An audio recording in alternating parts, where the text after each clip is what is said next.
अस्सलाम वालेकुम। यहाँ पे फ़ाशिक के मीनिंग को इंग्लिश में और उर्दू में दिखाया गया है। फ़ाशिक एक अरबी भाषा के लफ्ज़ हैं।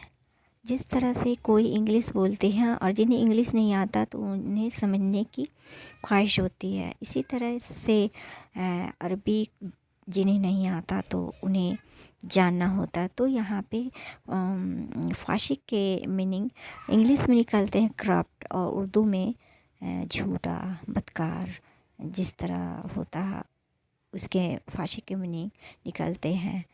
तो इसी तरह के अरबी और फ़ारसी के बहुत सारे आम बोलचाल में मीनिंग होते हैं, भाषा होते हैं जो हम आम बोलचाल में बोलते हैं। तो इसी के मीनिंग को यहाँ पे दिखाया गया है। तो अच्छा लगे लाइक करें, सब्सक्राइब करें, कमेंट करें। अस्सलाम वालेकुम।